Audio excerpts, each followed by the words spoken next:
If you are a gym beginner, there is a lot of things that can go wrong. And if you want to get into the best shape of your life and not just waste time, you need to make sure that you are not doing these mistakes that just make all your effort go in vain. The first mistake we need to discuss is doing too much isolation way too early in your journey. I feel like almost every beginner is guilty of doing this, but almost no one is talking about this. Most beginners have this weird mindset of trying to optimize everything right from the get-go. Yeah, I wonder where they got that from, huh? So what most folks do is that they put in an isolation exercise for every single body part right from the get-go. And I really mean every single body part. The amount of beginners that start doing forearm and ab isolation exercises right from the day one is absolutely insane. But that is such a big mistake. If you are a beginner, you have basically no clue how to do any exercise properly, and your main goal should be to focus on the basic exercises that will build your foundation. There is absolutely zero point in doing isolation exercises when you didn't even learn the basic foundational exercises yet. You know, as the name implies, isolation exercises are there to isolate a certain body part. But if you are a beginner, you probably don't even know where that muscle that you are trying to isolate is. So this whole shebang just makes no sense. I get that you are probably driven by FOMO, but you are really not missing out on anything by not isolating right away. In fact, it's a brilliant idea to start with basically no isolation exercises at all, and just focus on learning the basic movements first. That will be so much more impactful than trying to do literally everything right from the first day. Which segues very nicely into the next mistake, and that is going way too hard right from the start. Most people, when they finally decide to get into the gym, are usually very motivated. I would even say that they are over-motivated, which is a double-edged sword. And you gotta know very well how to use this sword, otherwise you are gonna end up cutting yourself. When you start working out, the best thing that you can do is to take it slow, and I really mean that. Seriously, starting slow will quite literally guarantee your muscle building success. Because do you know what happens when you blast yourself right from the start? You get super sore, super demotivated, and you give up. And that's not like a maybe. I have seen this happen way too many times. People just crash and burn. So what does starting slow really mean? It means that you start out with just a super small handful of exercises with a relatively small amount of sets. And as the weeks go on, you introduce more exercises and more sets. That will make sure that you don't blast yourself right from the get-go, that you don't give up, and most importantly, you will basically guarantee your muscle building success. And that is the exact strategy that I utilize in my beginner guide that released today. It's a whole beginner bundle that includes a training plan, a nutrition plan, and a cardio plan. The training plan gradually increases in difficulty as the weeks go on, to guarantee that you don't get overwhelmed and that you will reach your goal. And the best thing about it is that I hand illustrated the proper form for every single exercise in the guide, so you will always know exactly what to do. And as I said, you also get a beginner nutrition guide that will help you create your very first simplified meal plan, even if you have absolutely zero knowledge in nutrition, as it will teach you the basics of nutrition and make sure that you don't get lost. And to complete the trifecta, there is also a cardio guide that will show you how to do cardio in a way that you can actually stick to.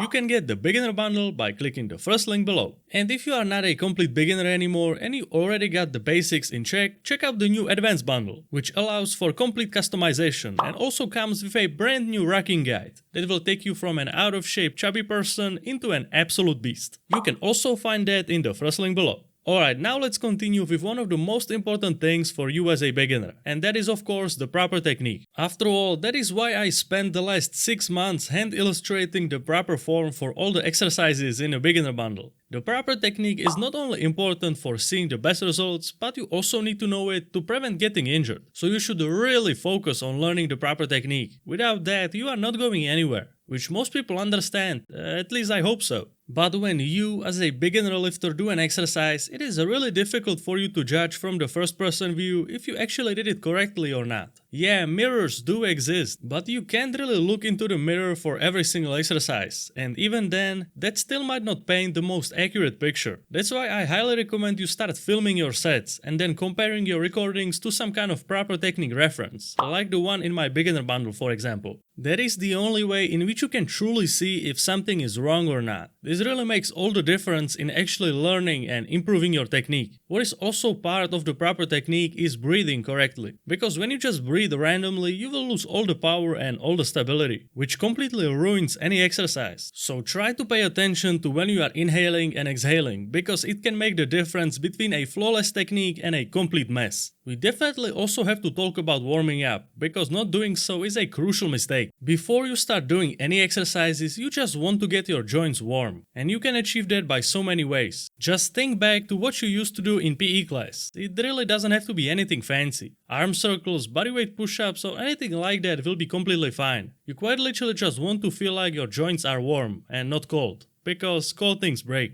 It's absolutely vital that you avoid the next mistake that we will go over right now. Otherwise, you won't be able to succeed in the future. As a beginner, you need to have your path laid out. You can't just do random things based on what you feel like that day. You need structure. Going to the gym just to randomly hop from machine to machine will make sure that you will never get anywhere. Not only that you will not learn anything by doing this, but you won't even be able to track your progress, because you are just playing musical chairs with yourself. You need to go to the gym with a plan that you can follow, which will make sure that you are getting better every week. The next mistake that just completely ruins any attempts at getting better and building muscle is when you are simply lifting too heavy. Lifting heavy obviously isn't a mistake. It becomes a mistake when that weight is so heavy for you that you are unable to control it, which is caused by one thing, and that is the fact that beginners simply don't know what weight they should start with. So here you go, I'm going to tell you what weight you should start with right now. As you could notice, if the weight is way too heavy, you are unable to control it. And when you are not in control, you can't execute the exercise properly. So the weight you should use is the weight that you can fully control, because then you are in the driver's seat. If the weight is too heavy, then you are just a passenger in a vehicle that is about to crash into a wall. So it's 1,000 times better to start off with weight that might seem way too light and increase that over time, than to completely obliterate yourself right away. It really is cliche to say that it's a marathon and not a sprint, but it really is that way. The more you try to speedrun the whole process, the worse it's going to get. I understand that you get bombarded with images of perfect physiques on social media, and that you feel like that you have to catch up as fast as possible. But there is so many things that are wrong with this. First of all, nobody is walking around with an Instagram physique 24/7. The purpose of those photos is to basically catch a lightning in a bottle, so what you are chasing might not even exist. And second of all, the slower approach